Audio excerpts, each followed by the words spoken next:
ஒரு விஷயத்தில் நம்ம வந்து ஃபோக்கஸ்டாக பார்க்குறதே ரொம்ப பெரிய கஷ்டம்.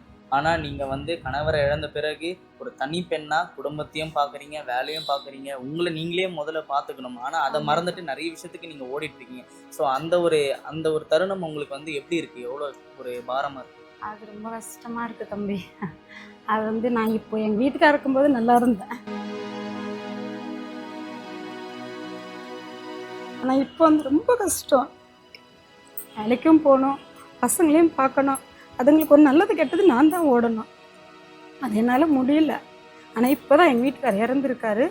ஆனாலும் வந்து நான் போராடிட்டு தான் இருக்கேன்.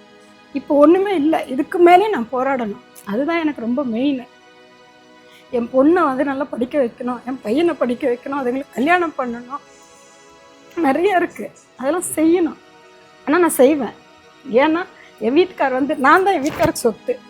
என்ன தான் வந்து என் பசங்களை விட்டு போயிருக்காரு. நான் செய்வேன். நான் இப்போ அழுதாலும் நான் செய்வேன். புரியுது. நீங்கள் சொல்லும் போதே தெரியுது உங்களுடைய ஆதங்கத்தை தாண்டி அவங்களுக்கு செய்யக்கூடிய கடமைகளை நான் செய்வேன்ப்பா.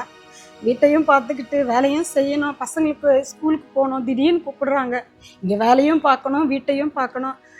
பசங்க ஸ்கூலுக்கு போனால் காலேஜுக்கு போகிறாங்க, அங்கேயும் வர சொல்கிறாங்க, திடீர்னு பேரண்ட்ஸை கூப்பிட்றாங்க. எங்கள் வீட்டுக்காரர் தான் வச்சுக்கேன், அவர் ஒன்று பார்ப்பாரு, நான் ஒன்று பார்ப்பேன். இப்போ அப்படி இல்லை, எல்லாமே நான் தான் பார்க்கணும்.